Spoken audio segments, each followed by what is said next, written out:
Good evening, race fans. Welcome to the Core Racing Network. Tonight, the Core GT Series for Round 4 heads to the Sebring International Raceway, and as you can see, lights are out and the sun is gone. So these guys will have their first real test of a good night race here at Sebring, and I guess probably for the better that the sun is down. They don't have to deal with sunset in the infamous Sunset Corner. You have the last hairpin on the track here, but should be a pretty good one. Very interesting. A lot of corners in this one. Should allow the LMP3s to have a little bit better time-wise, but still going to be a little difficult to pass. And obviously these prototypes do not like the curbs, and these guys are finding it out the hard way. Carl Landmark in the booth tonight with Mark Thomas. Mark, Sebring, I know it's a fan favorite. I know it's a favorite of yours. It's definitely a favorite of mine. Welcome. Thanks, buddy. Yeah, I love this place. When I first joined the iRacing service, I was not a big fan. I thought it was too bumpy. I think it was too erratic. But after running a couple of endurance races with yourself and, you know, some of the guys and Jimmy, and you grow to love it. And it is one of those places where if you get it down and if you can get that lap in and it all comes together, there is no place like it. I really do think that getting a clean lap around here is one of the best feelings you can get in iRacing, because it's got everything. Fast sweepers, those big braking zones, that long sweeper at the end of the start-finish straight, just nailing every corner is just chef's kiss. Yeah, and it's one of those tracks where I know it's a clockwise track, but you need to have a car that kind of works both ways, because, you know, like you said, it's got a little bit of everything. It's got your chicanes out there. It's got your hard your hard braking and your tight hairpins, but then you got Sunset Corner. The last corner there is this kind of a decently fast sweeping hairpin going to the right, and then you immediately go down the front stretch and you have a hard sweeping 90-degree turn to the left for turn 1. So you need a car that handles pretty much over everything, and it can be a very fast, demanding track, but it's a good flow track, and if you kind of get in the flow and you settle down, it can be a really fun little track to get around here. But we got a good sized field out here again. Looks like we got about 30 drivers out here ready to take the green flag, and plenty of LMP3s and GT3s. We'll take a look at the standings going into tonight's race, and certainly a bit of a shakeup at the top of the boards for both of them, as we see Chris Hamilton now on top of the boards for the LMP3s by 23 points over Mason Smith, only another point back to Alex Carver. Jimmy Covert and Sahaj Padi are rounding out your top 5. Then over in the GT3, we have Tyler Kokeko, courtesy of those 2 wins in the first and second round there. Still on top of the boards there in first, but Tim Ponzi jumps all the way up to second place. Parks De La Cruz dropping to third, Kyle Casca in fourth, and Dominique Ford in fifth. So, Mark, what's the trick for these guys around here? I mean, obviously we've done pretty well in the GT3s here, and obviously had a little bit in the P217s, but you know what's kind of the trick that each of these classes needs to kind of take a look out for tonight? That's, you know what, I think that's tricky. I think the car balance between having, like, the mid-engine stuff and the rear and the front-wheel drive stuff, the front engine stuff should be fairly balanced. The Beamer and the do go well around here with that engine over the front wheel, so it does let them turn quite effectively. I can see them doing quite well tonight. But the McLaren has got some biblical drive out around here. I don't know what it is about that car, but if you can get it hooked up around here, it's really quick. As for the LMPs, don't touch the curb. Do not touch a curb, because I think if you start abusing the curbs with the LMP around here, you're going to end up getting hurt, because it's not the smoothest of tracks. Let's just put it like that. So yeah, I think if you can avoid staying onto the curbs and just carry that corner speed. I mean, Sunset in an LMP3, I imagine, is just magical. I mean, Yeah, and turn one. I think if you can get it hooked up around there, you're probably going to see the guys who have put the time and the practice in here do really, really well, because I think it's one of those where you need to understand the track to get the most out of it. You see in the standings there as we're finishing up with qualifying. We'll give you a rundown, but before we do, just want to send a thank you out to our series sponsor, that being Pointer Motor Supplies. If you need anything AMSOIL, whether it's for personal use, commercial use, or you want to become an AMSOIL dealer yourself, get in touch with Kelly over at Pointer Motor Supplies. But we are getting ready to get this thing underway, and we'll go ahead and switch over to our grid, and that is going to be, actually it never just likes to work well with the grid, so we'll go to the results instead. So for the LMP3 field, on top of the boards, it's going to be Mason Smith with a 155.536, Saj Padiyar in second, Matthew Gilring, David Tilford, Andrew Rasmussen round out your top 5. Then you have David Tamira, Jimmy Covert, Derek Booker, Alex Carver in 9th, not putting a time down. 10th place is going to be your points leader, Chris Hamilton, to round out your 10-car LMP3 field. Then taking a look over at the GT3s. Top of the boards, we got Timothy Ponzi with a 2-minute flat .641 for his pole time. Pau Casca in second, Parks de la Cruz, Kelly Pointer, and Dane Simpson rounding out your top 5.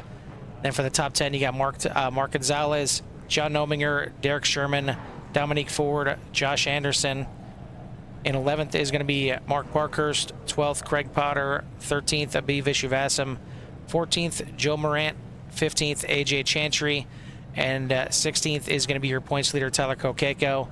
Joe Sullivan in 17th, not putting a time down, and Terry Jansen going to start shotgun in the field in 18th, also not putting a time down. But we have again a pretty nice little spread here as far as the times between the LMP3s and the GT3s for probably the first time this season, and it's going to allow them to get away certainly at the beginning of the race, but it's going to make it tight passing. This is a tight track for a lot of it before you get to some wide open straightaways, but these guys at least have a full cycle around the track here to get in the lines that they need to. I think it was just a little bit of a short start last weekend. Kind of got everybody a little mixed up, but we got a full lap to just slowly get on the gas. It's showing a lot of people crash. I think that's just pulling out and maybe just burning out a little bit, and it, for some reason, showing just about everybody crashed right there on the start. SDK doing SDK things, you gotta love it. It makes it fun. Yeah. Just a quick look over the live chat. Barry, you're a little low, Mark. TK. There we go. Sorry? No, you were a little low there. I don't know if you're away from your mic. Oh, okay. There we go. Okay. Barry TK, can't wait for a great race. Good luck to all the drivers. Cody Jacobs, the Kakeko fan club is back in full effect. And Barry TK, let's go with Jimmy Covert. I believe Kakeko's starting from the back of the grid, is he not? He is, yeah. Points leader. Yep. Yeah. Points leader starting from the back, yep. Yeah, that's gonna be a tough haul round here from the back of the grid. I would not particularly want to be back of the grid around here. Well, that's the thing. I mean, we've done this now for a couple seasons, and we've still had points leaders, make their way up through the field, but the classes are bigger now. I mean, even in the LMP3, he's starting in 10th place like Chris Hamilton is right now. He doesn't exactly just have it easy getting up through the field here and even getting in a podium, let alone battling for the lead. Not saying you can't, but he certainly could use some help to get up through there. And then Tyler Kokeko, I mean, he's buried back there, starting in 28th overall, but he's got 16 GT3s that he's going to have to pass to try and get up through there. So it's not exactly going to be easy sledding there for Kokeko, but hopefully, I mean, I did find out a little bit about Canada earlier, chatting with our other Canadian out here, Dane Simpson, and doing a little chatting about that as we got to run together in the Spot 24 over the weekend, and obviously Mark, you were out there with us, and it's endurance racing at its finest. It kind of throws all kinds of curveballs at you. We won't get into it. Still, it's still a little fresh, still a little A little close to the heart right now. Yeah. Right now. God. I swear to God, my luck in endurance races just there was nothing. There was nothing I could do. I was mad. You have no idea. I was steaming. Yeah, and for those of you that didn't tune into the core Facebook page, you see we were running second place at the time, about 21 hours into the race, and for the most part I think we were clean the entire way up to that point. Maybe just a little bit of brushes here and there, but two cars wrecked in front of Mark, strewn across the track, and there was literally nothing he could do unless he knew it was going to happen and he could lock up the brakes, and even then he probably would have got punted from behind. So just an unfortunate incident. Cost us 12 minutes of repairs. Got back out there in 6th place. Had a chance at 5th. Just wasn't meant to be, but we'll take a 6th place out of 50. But we'll see what these guys can do here tonight. Pace car is coming around the final corner, and we're getting ready to set this thing off. It's going to be in the hands of Barney. Green flag, green flag. And we are racing here at Sunset. Or at Sunset, I had Sebring coming out of Sunset corner. Alrighty, guys. Nice looking, making to look like a clean break, but it's a harsh. Not someone who we've seen a great deal of already up there and put him under pressure. Just awesome to see all these cars and just a flurry of lights coming down the front stretch here. But yeah, Mason Smith doing a good job getting out here, and he's got a nice half-second lead already over Sahaj Padiyar, but you see it's not really that much when it comes to Sebring here, as these guys will stay pretty close, and I think just enough straightaways to utilize that draft. And these LMP3s certainly have a good job in the draft, and I think if Sahaj can just hang with him and hit his marks through the corners, he's going to stick with him. Yeah, I think so. There's a big old straight Oldham, I believe it is, if my memory serves me correctly, that leads up into Sunset. If he can stick there, I think that's going to work for him. Oh, Joe! This was on the start of the race here, and yeah, unfortunate situation right there. I seen a car going a little slow in the back, and that's exactly why right there. And a little bit later we had Mark Gonzalez, and that's not the way you want to be pointing the car. Hard impact for the Marlboro, number 88 in the outside wall. Very close with Craig Potter as he came back on the track. And unfortunately we skipped away from Sahaj Padiyar maybe a little bit too early. Goes off the track, bumping and hopping and bouncing. He gets it back on cleanly, but you see he's going to get freight train a little bit as get back there. Derek Booker off the track as well. And Padiyar going to lose several spots here as he's going to slot back in, heading into Sunset.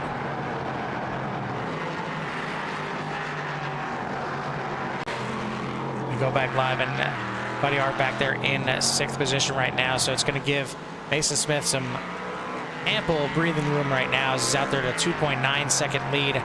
But we talked about it. I mean, you know, all eyes right now are on the points leader back here, and with these races, you know, being the shorter versions here, they're only the 45-minute races.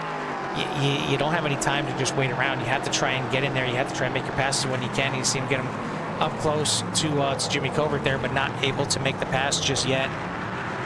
Sitting right now in 9th place as Covert looking for a way around Alex Carver here. So some big names, some heavy hitters towards the back of this LMP3 field right now, all dancing around looking for just something, some kind of real estate to make moves on each other, and it's tough sledding right now. Yeah, it's slim pickings. You get to see Chris taking that slightly wider line in, trying to get the exit on Jimmy. Oh! Impact under braking. A good job keeping it off the walls, though. That could have been very, very bad. It could have been a meatball. Could have been the end of the race for your points leader, but he gets back going, and now he's really going to have to collect himself and do what he does best, go into damage control and see what he can do, as it looks like David Tamira had a bit of an incident right after that as well. And yeah, little bobble going in there. a great spot to slide off if you're gonna slide off. As you see, just all kinds of tarmac out there that you can just slide off onto, not even grass right there. So I guess a perfect opportunity to have an off. As looks like another incident here for Mark Gonzalez.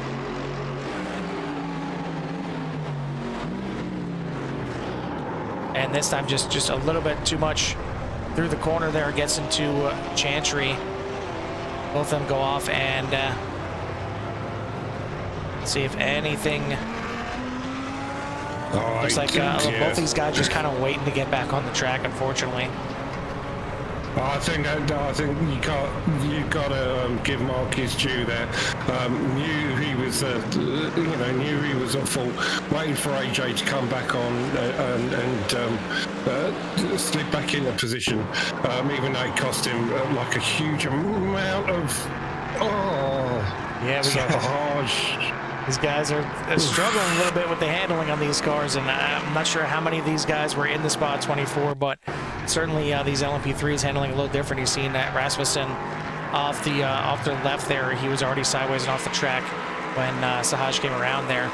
So these guys struggling with a little bit of grip, and it's kind of amazing considering these cars probably have twice the amount of grip as the GT3s.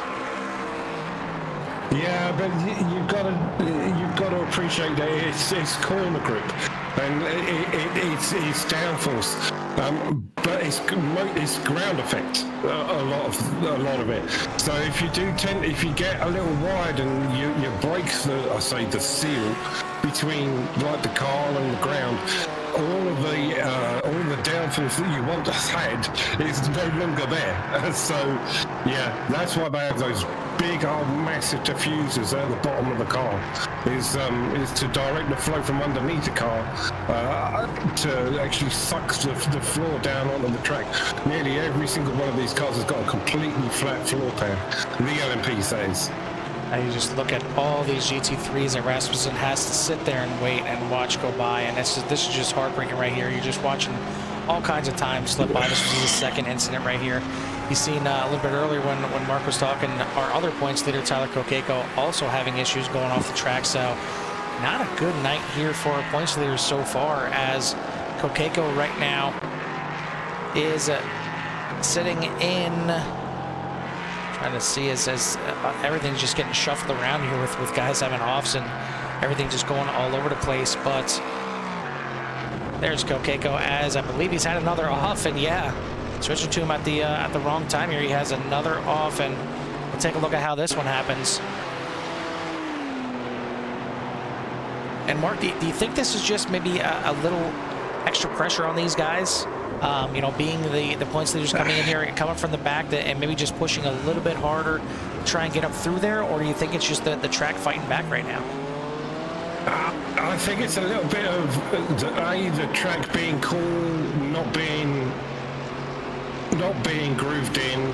I think it's probably racing in the dark. A lot of these guys have probably not run too much of Sebring in the dark. It's quite tricky to spot your braking points. You know what, and I think maybe it's a bit of track knowledge. I think maybe some of these guys have not really had much time around here, and you know, as we were saying earlier, Carl, Sebring is one of those tracks where you have to know it. You just do. You can't come into this and expect to get away with that's Kelly Pointer being punted through. Yeah, got just a little bit of a tag. We'll take a look at it from Dominic Ford's point of view here, and yeah, certainly braking later than Kelly, and tries to get to the inside to try and help it slow down, but gets into the 75 anyway. And then a little bit after that has, again, the hits just keep on coming. This David Tilford, and again, the second last corner. Yeah. All right, not even the second last corner. This last little chicane going back and forth here seems like right there has just been a real trouble spot for these guys. Yeah. Yeah, that's gonna hurt the underbelly just a little bit. that's the floor gone. Wait, was that the Mercedes porpoising? No, I don't think even the Mercedes porpoising had anything on that. Good grief. Yeah, I think again, you know, I think it's just a little bit of track knowledge, and you know, some of the guys haven't driven an LMP car around here. So, you know, it's going to be a bit of a culture shock. And not only is it a bit of a culture shock, it's a very... driving an LMP around here is completely different to driving a GT3, because there are some curbs that you can take with a GT3 car that you cannot take or you cannot abuse with an LMP. You just can't, because the difference in ride height is colossal. And I think that's, you know, I think that's upsetting a few of the guys, is, you know, that they're taking what they, you know, they've driven GT3s around here, and you know, they're thinking, oh, you know, I'll just flip a little bit of this curb, and lo and behold, oof, no, you really can't. Well, you talked about the McLaren in the pre-race, and the one man that likes to run the McLaren is the one that's in the lead right now, and that is Paul Casca, doing a good job out here in front of the GT3 field, but see, not by much. Right behind him is Timothy Ponzi.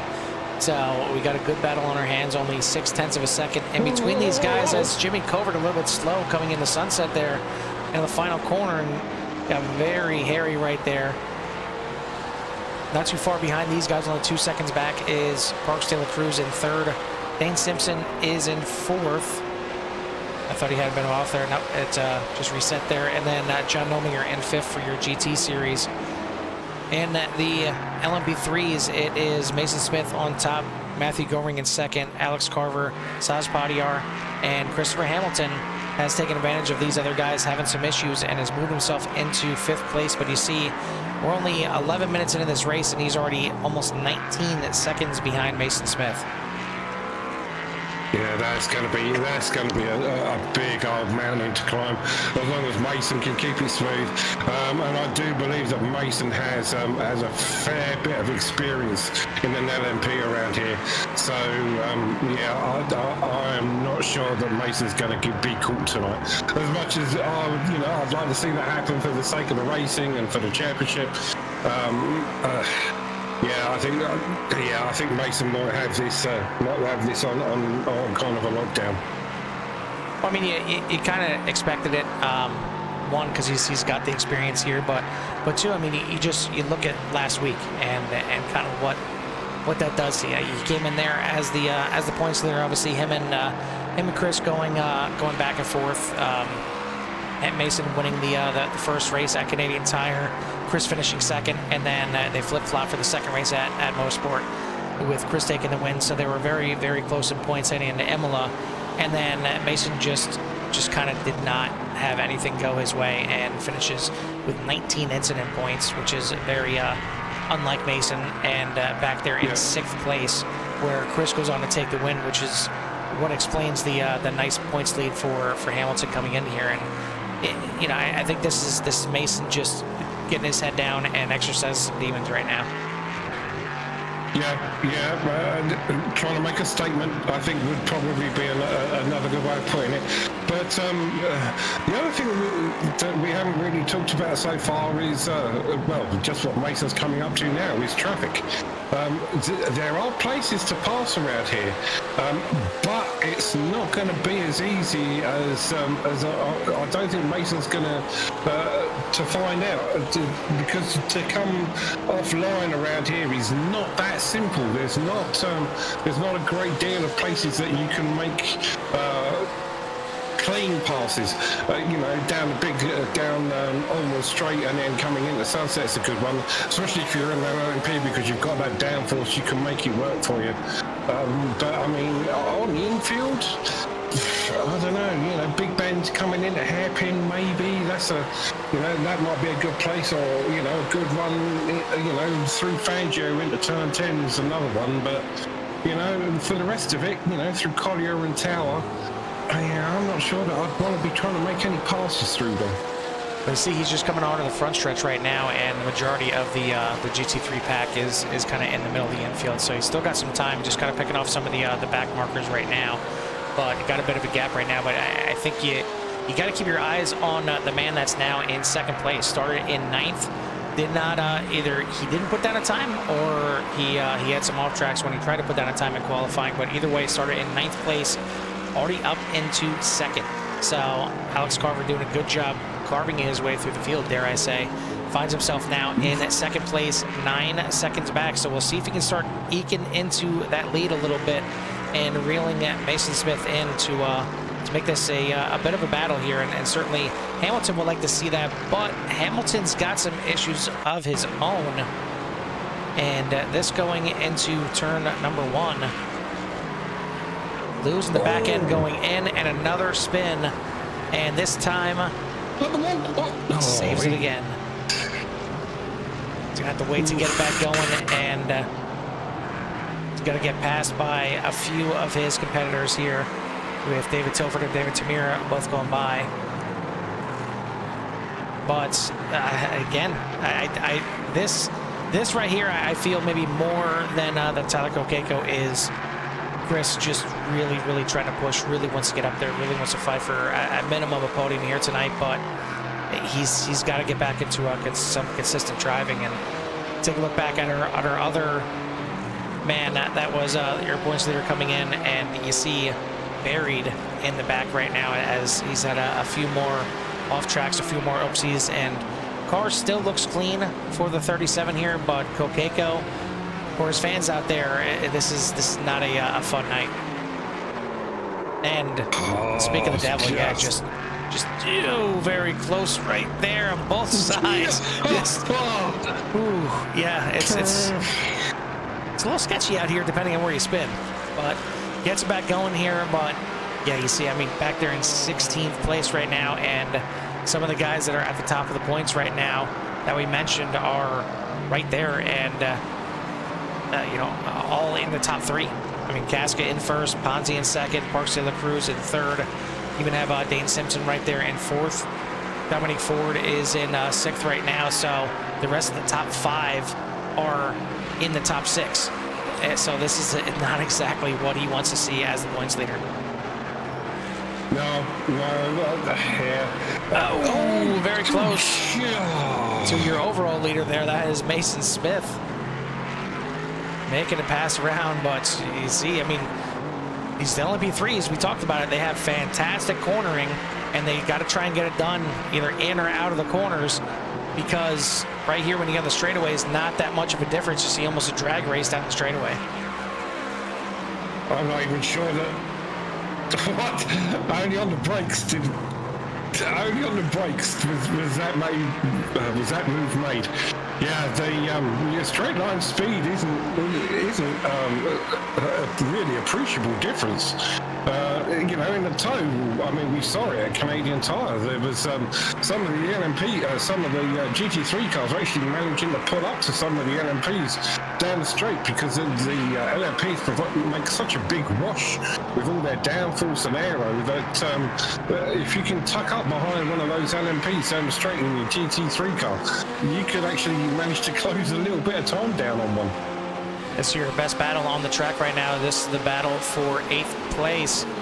You got Anderson on the outside. On the inside right there is Potter. Right in front of them is the 23 of Parkhurst. And then right behind them is the 42 of Derek Sherman. So right here you got 7th, 8th, 9th, and 10th all under a blanket. You know what? It's not. Is that Lamborghini I see out there? Or is that the Audi? That is the Audi, yep. I don't think we've seen anybody all season yet dip their toes into the Lamborghini. It's nice to see the Audi out there. Got to admit, I do like that paint scheme. That's looking strong. Another incident here for Hamilton, and that's not the place you want to spin. And unfortunately, Tamira just too much speed coming in there. There's nothing he could do. Hard impact into the side. Oh, that's damage. And there we go. 2 points leaders for the price of 1. And again, that's just nothing that really Tamira could do there. Just Kokeko coming around there fast. Oh man, that was tough. We'll take a look at that one more time. And we'll ride on board and show you. Come around the corner, and then all of a sudden, yeah, nothing you can do right there. Even if you could avoid him to the left, he was going to hammer the outside wall, and then just trying to find a way to quick cut across and get in the pit lane, and Kokeko comes across, and oh man, that was very, very rough little sequence there, and really not much anybody could do on that one. Yeah, Sebring is doing Sebring things. It just sometimes things happen, especially here. Well, as one of our other commentators would say, championship implications. Yeah. Well, yeah, it's. I mean, it is unfortunately for Kokeko. He's had an absolute mare of a race. That's and Hamilton too. I mean, both. It's amazing to see both points leaders struggling as much as they have. I mean, you know, we've seen some other drivers throughout both the classes struggle, but you know, to see both points leaders struggle this mightily is it's kind of crazy to watch. But it can certainly happen. And still taking a look at this battle up here for 7th, 8th, and 9th right now. As you got Parkhurst in 7th, then you got Potter and Sherman right behind him, and not too far behind them is Anderson. They're starting to drop him just a little bit here, but all these guys in the top 10. Pointer is quite a ways back in 11th place, so right now your top 10 is certainly stretched out here a bit, but good battle right here. And I think that Ferrari's clean yet, so it's probably why Potter's not fully up to speed and why he's back here in 8th. I don't think he realized that's why he won the championship last year, and maybe he's trying to win it cleanly this time. It's not working. I mean, plain and simple. We haven't seen him on the top step. Actually, I'm not even sure if we've seen him on the podium yet this year. Certainly not in the top 5 of the points. It's 6th place in the points right now. Was Potter coming into the pit? I believe it was. Indeed it was. Potter comes into the pits, and Josh Anderson right behind him coming into the pits as well. And yeah, just trying to take a look back, and it looks like a 12th place for Potter in race number 1. 13th in Mosport number 2, and then at Imola,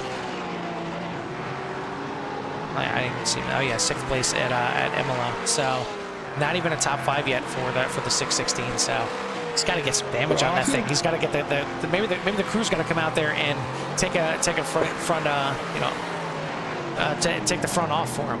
You know, don't fix it. No, there's nothing wrong with it. Take it off.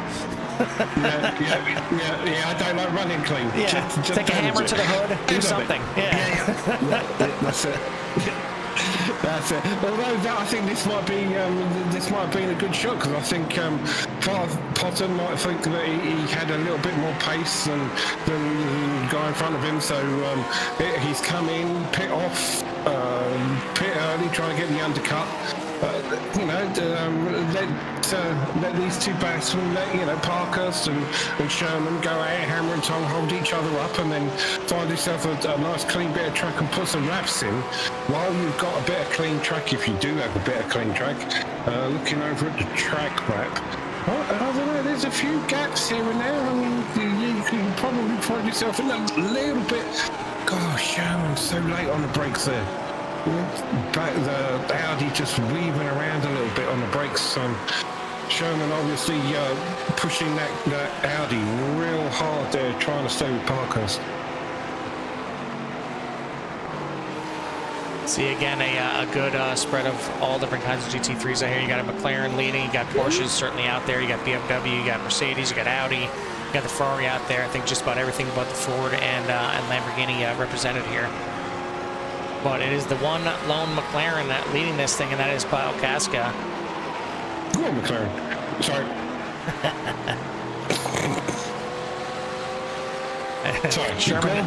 Sherman using a little bit of tactics there, trying to get in the head of Mark Parkhurst, flashing those lights. He's been to the Carl Handwerk School of Driving. as he should be. See if it rattled his cage a little bit coming down here into the hard braking. Going to look to the inside, and maybe a good enough run here for the Audi. Going to dive way late. He's going to make the turn. Yeah, man, that thing is really good on brakes. Unless Parkhurst just backed out of it earlier or something like that, but it seemed like he's shot by him. Yeah, I think Parkhurst let him go. I think he realised that he might not have the pace. Didn't want to get involved too early with Sherman. Just let him run his own race. If Derek's got more pace in the car, let him go. See where he's quicker. Try and pick up a tip or two. Find out where he's losing a bit of ground. But plus save a bit of fuel. Get a bit of a tow down the straight.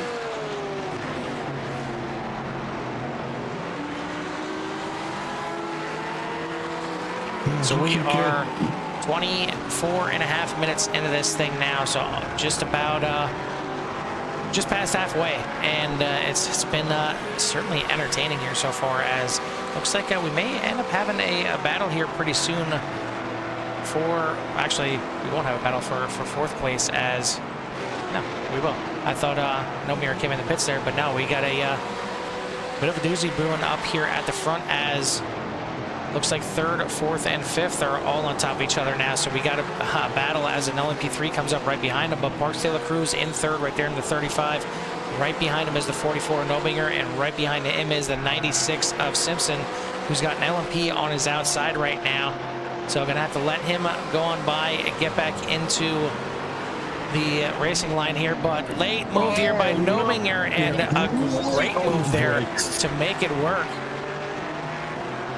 as that is Hamilton mixed up in the middle of this, and I'm sure he's seen enough action by himself as he ducks to the inside of De La Cruz there, and I don't think De La Cruz knew he was going to make that move quite yet, but he's going to make it around the outside, and Hamilton threading some needles coming through here, but looks like Parks De La Cruz starting to slide back here a little bit now, losing touch with losing touch with Nominger, and falling into the grasp now of Dane Simpson.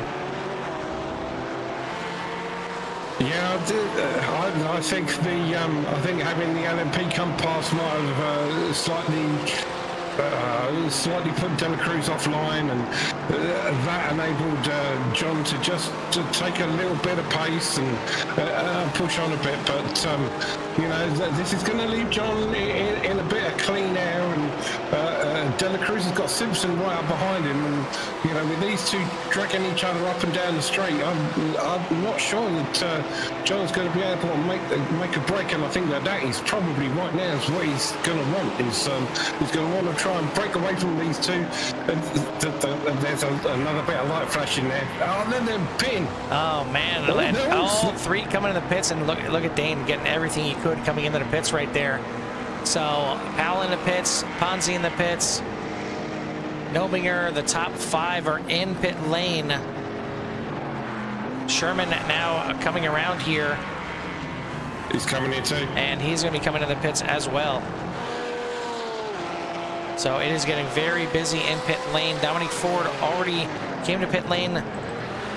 As we're looking at Kelly Pointer, looks like he is going to, he's just coming down the backstretch here, just coming to Sunset right now. So we'll see if he ducks in the pits. As Casca now rolling, so he is going to remain your leader here. Ponzi coming out right behind him, as, yep, Pointer going to come into the pits, but you see right there is the lead. You see Ponzi just coming into the picture about 3.8 seconds behind. And Dane Simpson, talked about him trying to get every little inch coming in the pit lane. I think it paid off, Mark. A little 2-for-1 special. Oh, I think so. Yeah, well, I think it did too. That was a great move. You know what it was? That was us coaching him for Spa. Yeah, that's he was on the A team. He was on the A team, which had to use a B car. But well, it also helped certainly that he took about 1.5 seconds less in pit lane. So wonder what that was. If that was either just taking a little bit less fuel than what the case was, or maybe Nobinger just missed his mark a little bit. But 18.6 seconds in pit in his pit box for Dane Simpson. compared to 22.1 for John Ominger, and that's a big difference right there. And even Parks de la Cruz was about a half a second slower than Simpson, but now we're starting to see some of the LMP3s actually just finishing up in pit lane. It is still Mason Smith, but we talked about it before. That lead was out to 9 seconds at one point. It's now down to 8. So it's certainly not in the realm of, time to get scared a little bit here for Mason, but it's coming down. I mean, as we say that, it's starting to creep up a little bit here again, but the fact that it's down in the 8s, it's a good sign here for Carver. See if he can keep that momentum going for the second half of this race and keep reeling him in. But you see everybody in the LMP3 pretty spread out right now. The closest battle would be between that 5th and 6th between Tilford and Hamilton, and that's about a 5.25 second difference right there. Certainly don't have to look too far for the battles in the GT3, as again, they came in the pits together, they came out of the pits together in just a completely different order. As they came in, Nominger, De La Cruz, Simpson, and now it is Simpson, Nominger, De La Cruz coming down the front stretch. This is 3rd, 4th, and 5th, so this is the battle for your last podium spot. And I mean, these guys are only about 4.5 seconds behind second place, so certainly not out of the realm for any of these guys to get up there and grab a second or even a win yet. No, not at all. We've still got time, and this could be one of those, especially around here. This could be one of those things where anything happens.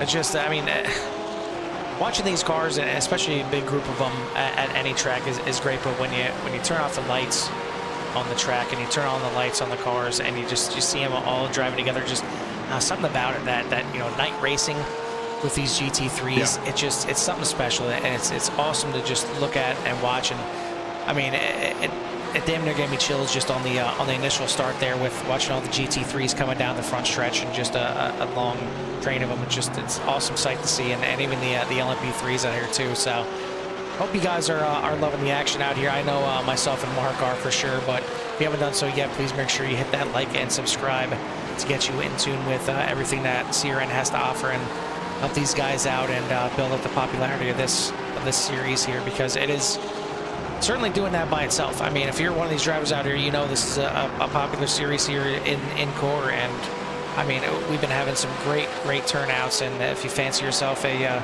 GT3 driver, an LMP3 driver, or you just want to start getting your feet wet here in the road races, certainly take a look at it. You got the link down below in the description here to get you into the Discord and get you set up. But Nominger's out here trying to set up Simpson right now, and really tough to do it in turn 1. He's going to back out of it, and then we'll go nose to tail through turn 1 again. And Parks de la Cruz just sitting back there licking his lips, but he's got Jimmy Covert right behind him right now, looking to come through. And actually, no, it's not Jimmy Covert. Who is that behind them? Is that Tamira? Might be. Nope. It's another orange car out there. It's not Sahaj, yeah. Not sure who exactly that is right now. It's not for position, so it's hard to tell on my description here, but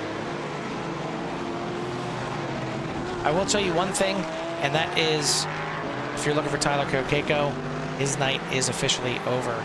He's going to finish dead last here on the field, actually second last, as Derek Booker was the first one to retire. But Kokeko going to finish last here in the GT3 field, and it's been a while since we've seen a points leader come in and finish dead last in a race. So tough one here for the 37 and all the fans out there. So all your Canadian hopes are riding on this man right here in the 96. Well, funny you should say that. I've just been looking down again through the live chat. Dan Phelps with Coke and Kelly. Yep. By the way, Pointer joined us for the Spa 24. Kelly Pointer joined us for the Spa 24. Playing a stellar drive, I might add. Absolutely awesome. Great to have him along. Yeah. Superb. Absolutely superb. Barry TK, this is the track you're racing hard to get the win. A lot of it, you are racing the track more than you are the guys around you. I couldn't agree with you more. This is one of those tracks where you do tend to find yourself racing the track more than you do the guys who you're racing against. Cody Jacobs, come on, Dane. Yeah. Switching allegiances there. I like it. I mean, come on, you can't deny it. You can't. And then, in all fairness, I mean, Dane is absolute. Oh, AJ, Dane is trying so hard. He's just. It's so difficult, and again, you're in one of those positions where you're in one of the GT3s. He had to back up there to avoid. Whoa! A bit of dancing back and forth there, and Chantry's gonna go out of the way. Maybe not of his wanting, but he's gonna get out of the way and let these guys get back to battling. As I'm not sure, I was trying to look through. I turned away for a second and didn't see how Nominger lost position here, but oh, look at the late move here by Parks, and a switchback from Simpson. They're gonna go side by side here, and Simpson's gonna get the pass back. I mean, we did just have a dirt race last night in the Premier Series, and we didn't see too many slide jobs and crossovers, but I think we just seen it here tonight at Sebring. I think we have. You gotta love it. You gotta love it. Parks showed some real commitment, absolute real commitment. Dane being very aware, saw the situation, saw what was happening, managed to get the switchback done, and managed to maintain that position. But yeah, again, spicy. There's John. I think John might have had a little bit because he's still there. Yep. He's just 2 cars back. Yeah, and I mean, no disrespect to any other drivers out here, and even some guys are in higher positions, but there's clearly a reason why we're keeping our eye on this battle right here, and it's been brewing for quite some time, and these guys are going back and forth at it. Each one of these guys has now had a taste of 3rd place, and you know they want a podium. It's of course you want the highest position for your for your points battling, but it's just that little extra high, little extra bragging rights for grabbing a podium. I mean, you get the interviews, you get some of the accolades, and you get the high fives from fellow racers and things like that. It's a little extra. If you can't get the win, you at least try and get a podium and get yourself in there. So that's why this 3rd place battle right now is heating up so much, as this is Carver coming around the outside. So your 2nd place here in the LMP3, who has dropped back quite a bit now, 11.8 seconds behind at Mason Smith. And don't look now, but where did this man come from? Dominic Ford has just announced himself on the scene, passing John Nominger, and now looking to the inside of Parks de la Cruz. And Nominger sees the opportunity. He's going to go to the inside as well. Not going to get it done. Parks going to get the elbows out to retain a 5th position right now, but Ford is clearly on a mission here. This is allowing Simpson to stretch out here a little bit, but Dominic Ford up in the 4th. He does this though. He comes back from nowhere. We've seen it before from him. He has a tricky start, or something goes slightly wrong, and I think we saw him involved in something a little earlier. Yeah, now he's on a push and trying to come back. We know Dominic's got pace. We know he's quick. We'll see. We'll see exactly what happens. But he does look like he's actually ended. Oh, that was yeah. And that was Terry Jansen trying to stay out of the way and let these guys battle. And I don't think John Nominger realized how slow he was going to be going. Cuts to the inside to avoid getting in the back of Parks de la Cruz, and we'll take a look at it again one more time on board, this time with John Nominger, and show you pretty much right what he was looking at here. And just early braking, wasn't expecting that, and I guess kind of happy that Terry Jansen was right there to correct him from going hard into the wall right there. gets back going, and we'll try and see if it doesn't look like that thing is 100% straight. I see the wheel up just a little bit on the left-hand side, so maybe not be driving straight here for the driver of the 44. So he's gonna have to limp this thing home to still get a good position. And I mean, it seems like it's got a lot of power yet. So as long as it doesn't have a meatball, maybe he's got a shot here. Yeah, it's not over till it's over, especially around here. I mean, we've said that a few times before. Trying to keep the car on the track has been somewhat difficult for some of these guys. So, you know, it could still happen. It's not over yet, not by a long chalk. And no fault at all there to Terry. I mean, he's backing out there. He's just trying to slow up and let these guys by. And again, I don't think Parks knew he was going to be still backing out and letting him have the inside there, so he didn't make the move over. And certainly nobody are trying to stay as close as possible to try and make that battle happen. Wasn't expecting Parks to be checking up that quickly for sunset. And you know, you're in these cars, you see it in the cockpit, you can't see two cars in front of you, so you only see what the driver in front of you is doing. And if that guy all of a sudden breaks 100 feet before you're used to it, it's going to catch you off guard. And fantastic job for getting around Parks there and not getting into him.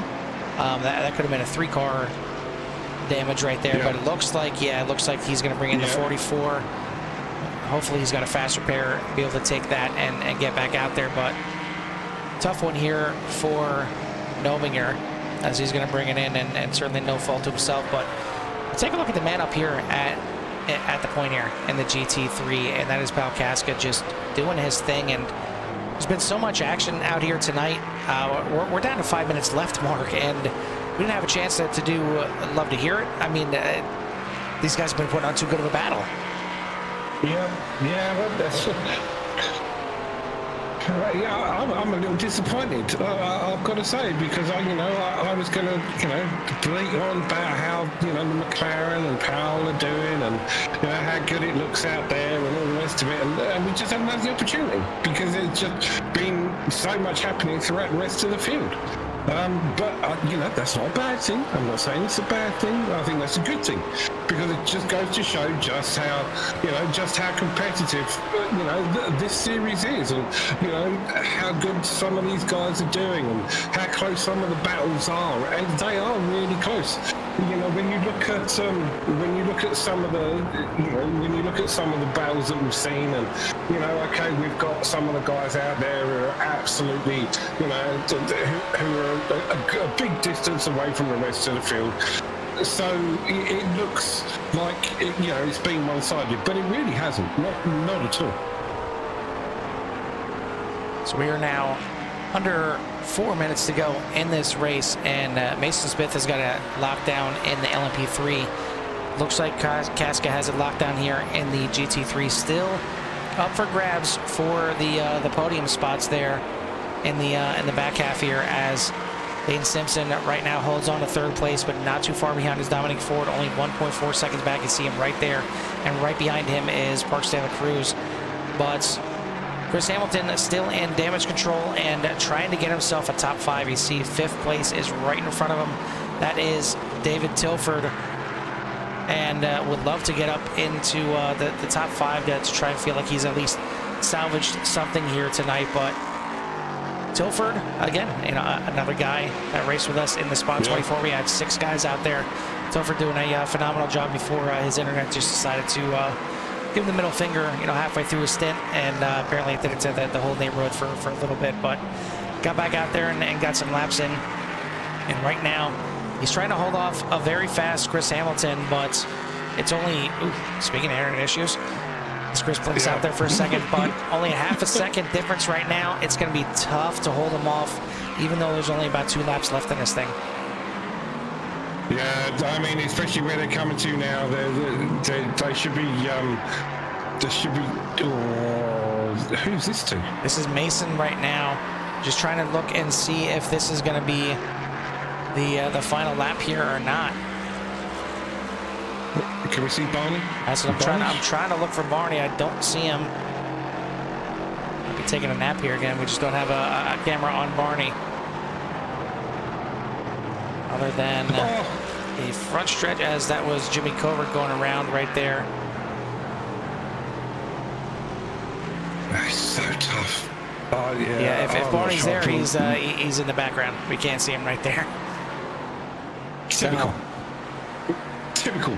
I can't believe it. Barney just taking it easy, relaxing. Up on board right now, and if the white flag is out, Barney is not waving it, that's for sure. So it looks like we got 2 laps left, and up on board with Chris Hamilton here as he's running down David Tilford right behind him right now. They got some lap traffic in front here. This can get very interesting.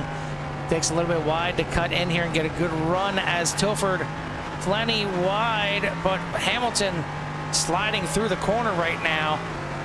And they're side by side down the front stretch, and Tilford gonna tuck back in, give the 5th spot to Hamilton, but he's certainly dealing with a bumpy, slidey little car right there, and oh no.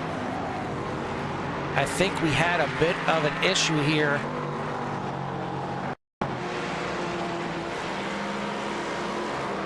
And that looked like some major net code and death for Hamilton right there, and right there collected in with him. That is Saj Badiar. That was Simpson, not Hamilton. Or Simpson, yeah, yep. Let's take a look at that one more time. But that looked like just some wicked net code right there. Look at it. I mean, not even close, and they're already making contact.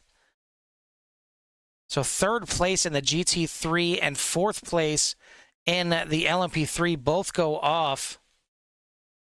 Hard impact there. Oh. Luckily, this is just a sim, because that was just hard impact there for Simpson, and not much better here for Badiar. What a turn of events here at the end, and just when we thought all the drama was right there looking for the battle for 5th place, it was somewhere else. But we are now on the last lap here, and it is Mason Smith out here looking to grab win number 2 on the season, and really dig back into that lead, and possibly even take it back here from Chris Hamilton. Alex Carver in 2nd, Matthew Goring in 3rd. Looks like those guys have locked up the podium positions here, and with that crash, Hamilton will move up into 4th place for free, but he is in pit lane.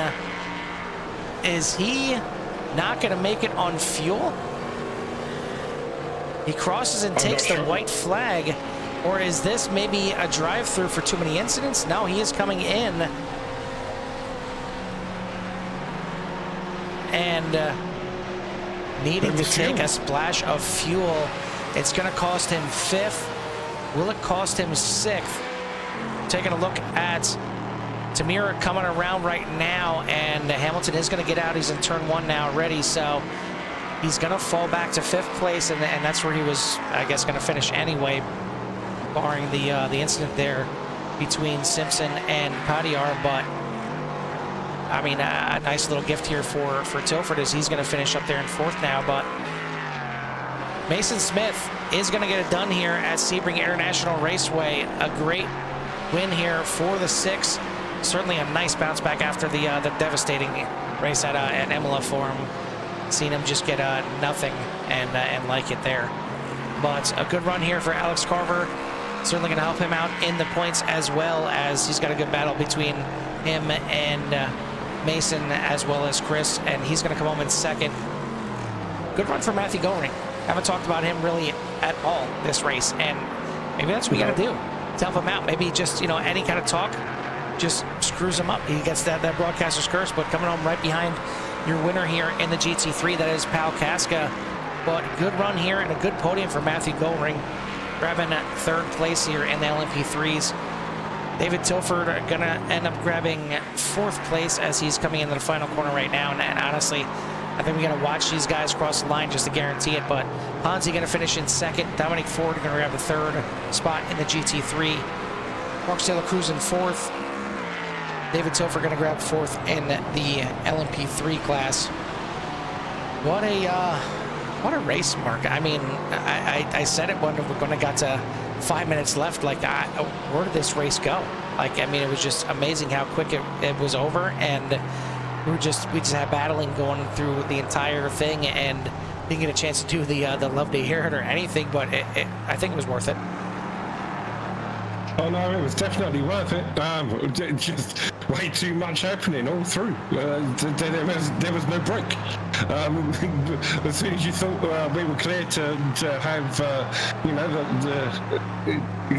good to hear it. No, unfortunately not, because something else was happening. But is that a good thing? I'm pretty sure that there's a few drivers out there tonight that do not think it was. It's Sebring. It's a tough track. It was always going to be a tough track. It's going to be an even tougher track at night. So, yeah, I think a lot of the drivers are going to be real glad that this one's over with.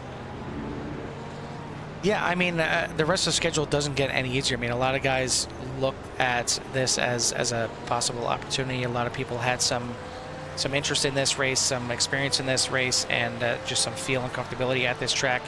So you could look at it both ways, that they're happy this is over, but some guys probably licking their wounds and wondering what could have been. Obviously our points leaders coming in here not exactly enjoying it at all. Chris Hamilton bouncing back decently for a fifth place, I would say.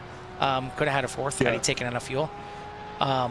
But Tyler Kokeko, certainly not a night to write home about. Very, very tough one from out there. Going to get very interesting next week, though. But we'll talk about that here in a little bit. We'll first start to bring in our drivers here for their interviews. And Mark, why don't you go ahead and take our third place finisher here in the GT3 series. And that is going to be the 91 of Dominique Ford.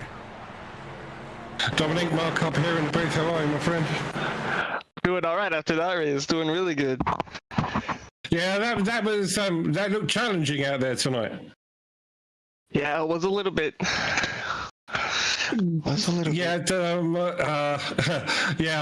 Sebring, nighttime, bumpy track. How do you think it went? It looked in a few places like I think passing was quite difficult here and there. There were a few touches in the odd place. Yes, yeah. Sebring is always a fun track to race at. But I think it went really well. I started P9. I knew I was as fast as these guys up here were, though. I knew that. I didn't have any practice. I had a few laps in practice, maybe one or two, and then I came to qualifying. Didn't do too hot there, but I managed to come back and get P3. Thought I was gonna have a battle with Dame there for P3, but something happened in front of me, so that was gone. But really glad to get P3. I was hoping I would get a podium today anyway, so. Sebring, things happen here. It's always been that way. It's always going to be that way. Sometimes it falls into your lap, sometimes it doesn't.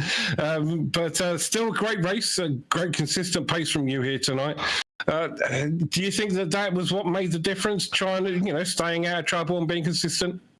Yeah, I think so. It was kind of hit or miss. I think maybe if I would have started in the front, I don't think I would have stayed up there. So it was kind of good for me to start further in the back, and I can, assess what's going on the track from further back. And I was kind of picking off spots, here and there. So it helped out. But I think overall it was really good. I can't have much to complain about. I didn't have any incidents. I had a 1X, so it was really smooth for me overall. All right, then, my friend. Well, I will let you get back to friends and family and the team. Is there anybody you want to give a shout out to before I let you go?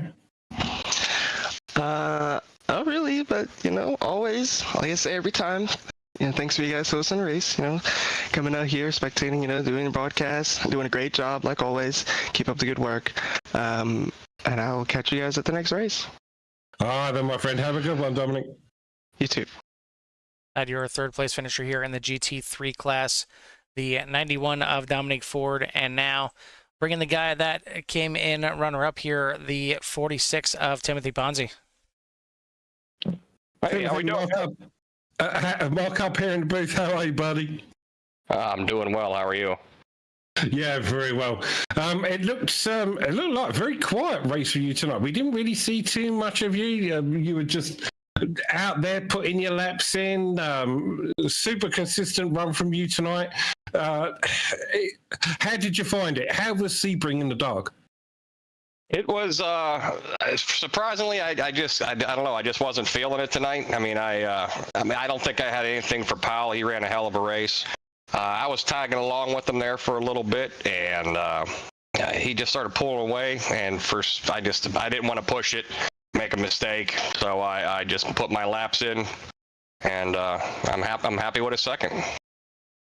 You know, in all fairness, buddy, I think that was the right move because, as me and Carl were saying up here in the booth, it's been one of those races where we have literally been to and fro all over the place because there has been off tracks, accidents, big offs, small offs. It's just been a Sebring kind of race. It all seems to happen here. So being consistent, keeping your line, and being super smooth and not getting into any trouble, I think was the right move for you to make here.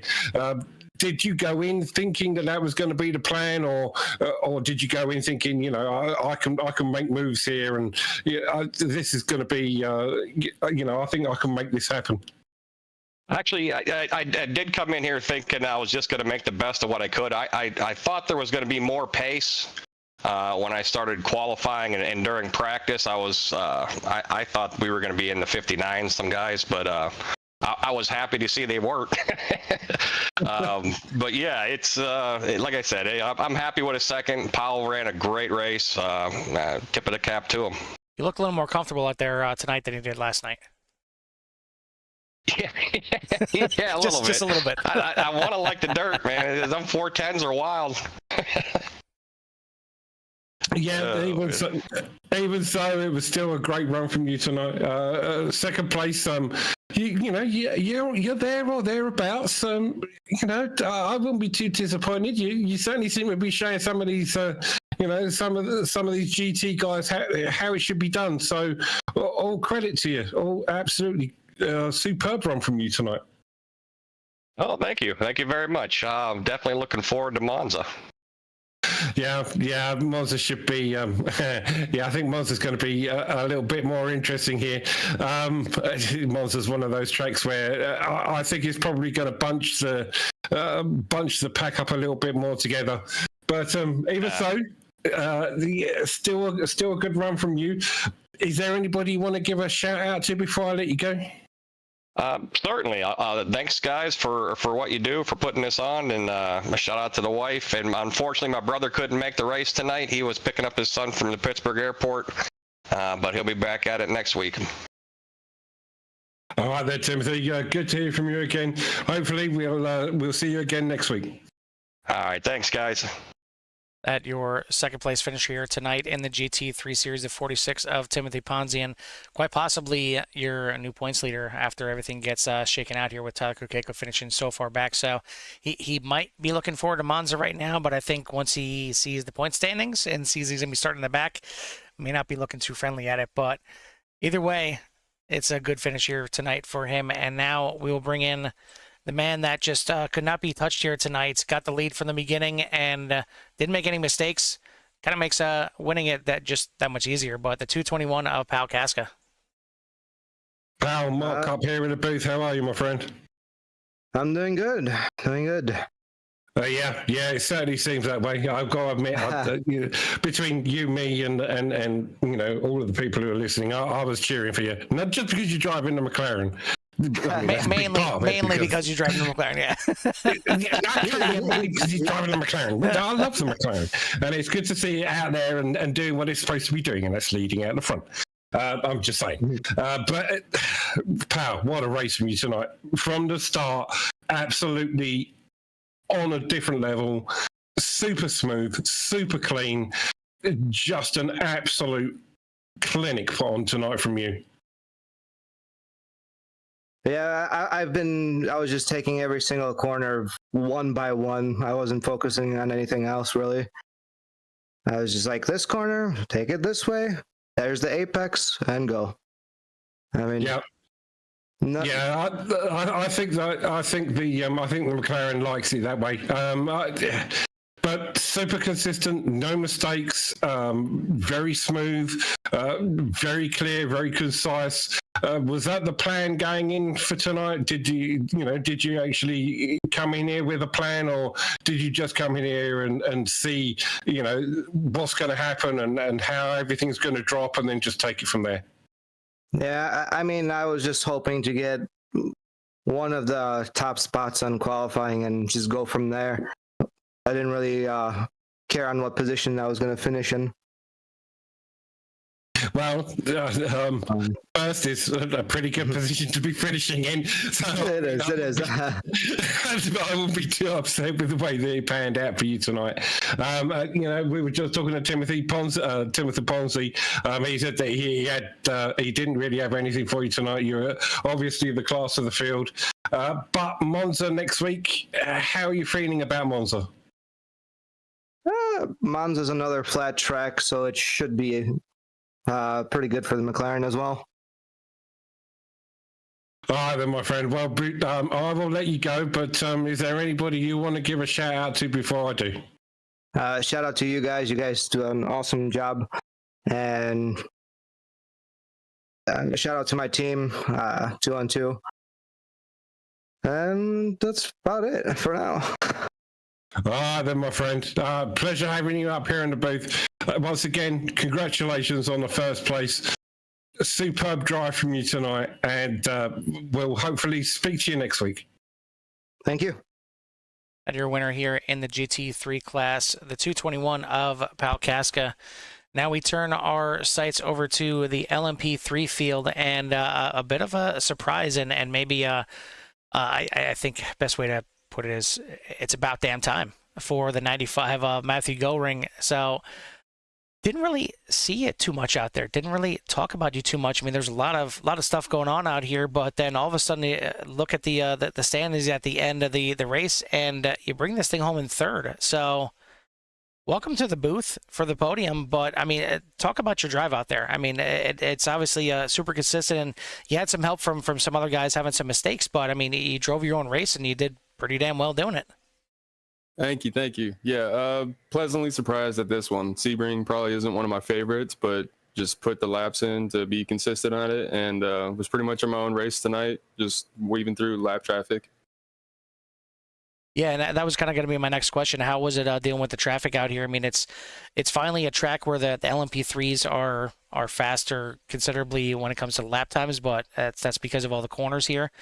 But that's where you guys need to make your passes, and it's not exactly wide here in the corners. Yeah, just knowing your spots and trying to get out of a corner, the better exit really helped. And then I gave up a lot of spots, just making sure we didn't have any incidents and waiting my turn. Well, it certainly paid off. I mean, whether you thought it was going to happen here at Sebring or not, you ran a good race right here. You got your podium now. Looking at the rest of the schedule, is there any tracks that you're actually looking forward to that you think are good tracks for you? Yeah, this is going to be a good confidence booster going into next week, actually. Monza is one of my favorites, so I'm looking forward to that one. Yeah, I know. Me and Mark are looking forward to it too, but probably for other reasons.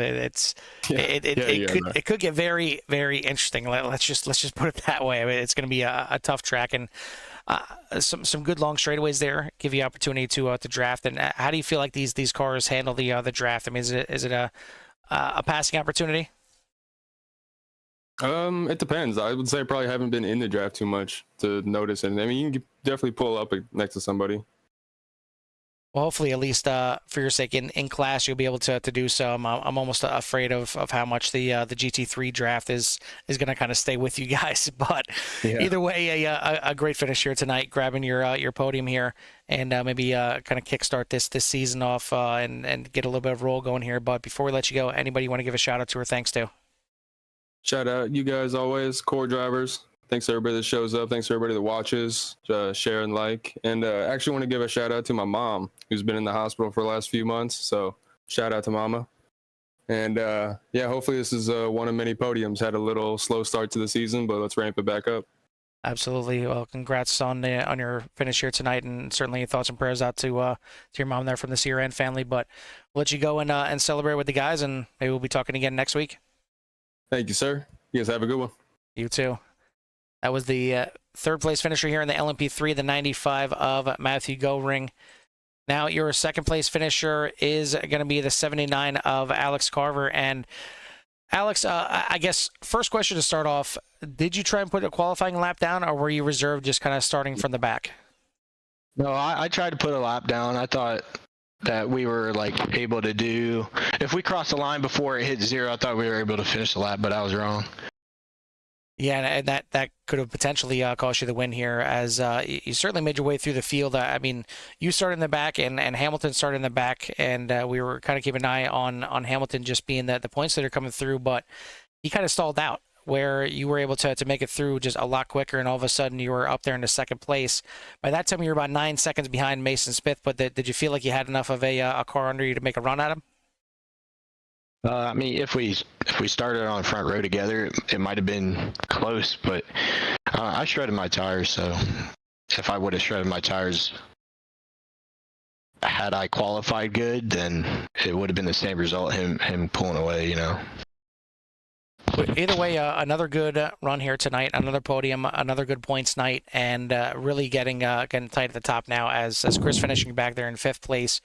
And you and Mason going 1-2 is going to really tighten those points up going into Monza, and really for the rest of the season. But looking at Monza first, what are your thoughts going into that? I know a lot of drivers, some are looking forward to it, some are scared as hell. A lot of big braking zones, so I guess if you could get the car beside somebody, you know, into the braking zones and make a pass, that'd be great. But, you know, I'm just worried that some people might, you know, act egregiously and shit after tonight. Sorry for the language on stream, my bad. For example, I'm gonna call him out on stream. Derek kind of hit me going into what, T2 or T3, the left-hander, and I tried to talk to him peacefully after the race, and he did nothing but scream at me and then got me worked up. And we'll see if he intentionally wrecks me next week, and if so, he's coming back at you. Well, there won't be any of that. I can be sure of that, and I don't think he's the type of guy that would retaliate like that, because he knows the consequences. But he was talking. Either way, we'll let you guys handle that off the stream here, and. Either way, a good finish here tonight. You got your second place, and it may have just been too tough to catch Mason here tonight, but certainly you got a fast car this season, and I'm sure we'll see you on the top step at some point. But before we let you go, anybody you want to give a shout out to or thanks to? Y'all put on a great stream, and I guess thank you to the haters. See y'all. All right, that is your second place finisher here tonight, the 79 of Alex Carver. And now finally we'll finish up with another man that just could not be touched tonight, and that is the 6 of Mason Smith. Mason, you got your pole. You got out there to a nice little lead there in the beginning, and then Sahaj had his issues, and you really just kind of checked out from there and didn't look back. Yeah, I say it was a flawless race overall. I mean, it is my favorite track, Sebring, Florida. But yeah, I just pretty much ran my own race because nothing was really happening. I was just doing what I was supposed to do, and finished this night in first with 0 incident points. Yeah, and it's exactly what you needed to do. You had a little bit of a mountain to climb after Imola. So does it feel like you kind of exercised some demons here tonight? You got a little bit of a monkey off your shoulder after last week? Yeah, I would say it got off my shoulder, but I know I'll probably be put in the back here again. So it's time to focus. You should always stay focused until the end of the season. Yeah, I mean, you come in here 23 points behind Hamilton and only 1 point ahead of Carver. You finish ahead of Carver tonight, and Hamilton finishes down there in 5th. So the points are going to be very, very close. Not sure if it was enough to take over the lead here and the points, but then again, not sure you really want the points lead heading into Monza. No, of course not, because I know the LMP3s, they don't got that they don't got the speed like the GTs, and then it'll just be tough to pass. And plus most of the time the LMP just bunch up together, never tear apart. Well, so far on the season, I mean, it would seem like, you know, you and Chris are the drivers to beat here with both of you guys splitting the 4 races here this season. But I mean, you do have some stiff competition. You got Alex Carver right there breathing down your neck. Jimmy Covert has certainly shown some speed. Sahaj has been up there. Even Tilford's shown some speed, and now you have Matthew Goring grabbing a podium here tonight. So do you feel like it's a lot more drivers kind of involved in a championship run here this season as compared to last? Yeah, and there's always like the hidden bosses, you know. And there's always somebody fighting for the championship, and you just never know from these guys. Like, I know Cover had amazing speed at Canadian Tire, so it's most definitely not going to be a one-show race for him, and some of the other guys you mentioned too. So I would say, yeah, it's like all the more guys fighting for championship instead of just, you know, like me or like, you know, 2 other guys. Well, it worked out here tonight, and you got your win. You got your second win here on the season, and I guess hopefully for your sake you didn't take the points lead. But if you didn't, it's certainly going to be very close at the top. But good start here to the season, and you kind of righted the ship after last week. So anybody want to give a shout out to or thanks to before we let you go?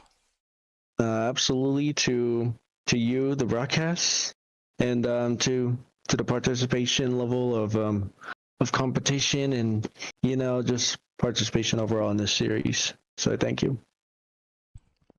All right, well, we'll let you go, and I'm sure if you keep that 6 clean that next week, even though it might not be easy, we'll see you in the podium once again. All right, thank you. That is your winner here tonight, the 6 of Mason Smith, and man, yeah, I think there's a reason why we talked about Monza so much in the interviews.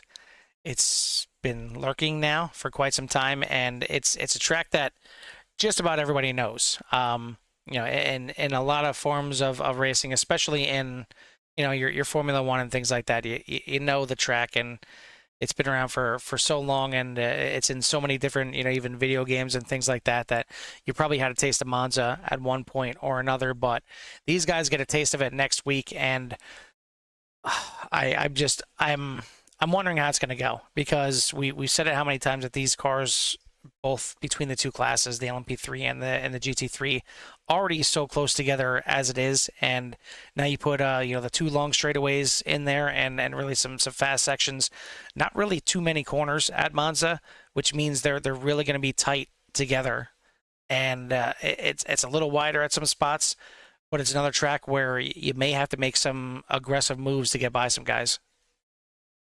Yeah, I couldn't agree more, Carl. It's going to be interesting. I think it's probably going to be the understatement of the year, as Mason was alluding to earlier. It's one of those places where, you know, you've got such long straights that it's going to be very, very difficult for the LMPs to try and make a break, and and the GT, you know, we've had some phenomenal GT racing there as well. So, yeah, I think it's just going to be a great race in general. I think it's going to be a lot closer than we've seen here tonight. Just one thing before we go, though, Carl, I just want to flick down through the live chat and say thanks to all of the guys who have been, all the guys and girls who have been watching. Barry TK, congrats to all the drivers, to Pal Casca. He said, did great broadcasting, Carlo Mark. I mean, of course we did. We just, That's what we do. This is what we do. And Sinead Ponzi, way to go, Ponzi. Couldn't agree with you more, Sinead. I mean, he put on an absolute display here tonight. Yeah, you know, I think he might have been just a fraction disappointed with, you know, with his pace towards the end. But you know, honestly, I think he played this absolutely perfectly. So. Yeah, and of course, thanks to Kelly Pointer, for sponsoring us for the event tonight, and you know, what an absolute legend. I'm actually gonna take some time and call out Shanae. I mean, we've started it. We've had before. We've had drivers have their wives in here and driving in a series. We've had we got a driver right now that is his girlfriend is driving in the Dirt Track Beginner Series. So I'm not sure if Shanae is wife, girlfriend, mom. Not sure who it is, but I mean, hey. Tim's out here doing his thing, and maybe we gotta see if Shanae is ready to get her feet wet and get in a car. But either way, yeah, a great run here for Ponzi, both in the race and it's certainly a good showing for the points as well. But great race here at Sebring. Hope you guys enjoyed it, and I'm already looking forward to Monza. I'm sure you guys are, but you're only going to catch it right here on CRN. So make sure you hit that like, make sure you hit that subscribe to get everything that CRN has to offer, as we've got just more and more racing coming at you. As I mean, we are now booked 7 days a week, ladies and gentlemen. So if you want some racing, here's the place to be. I mean, we got Premier Series on Sunday, we got GT on Monday, we got Tuesday, Wednesday, Thursday, Friday, Saturday, every day of the week. We have racing here on CRN in one way, shape, or form. So you're welcome, and thank you for getting us to this point. So I will see you guys next week here in the GT series, but I'll see you tomorrow night for UCRL, as the Top Gun Cup is going to be back in action, and we'll get to kick Mark out of the booth and into the car, and I'll have Jimmy up here, and we'll get to critique the number 50 out there, I'm sure, a little bit, but but that's all gonna be tomorrow night. So we'll let you guys go here for tonight. It was a great race, and these guys have been putting on some great races and some great turnouts all season. So make sure you tune in next week. Thanks for joining us. Thanks to Kelly and Pointer Motor Supplies for the sponsorship on this series and for everything that Kelly does on here. But for myself and Mark at Sebring, we'll see you at the track. Take care, people.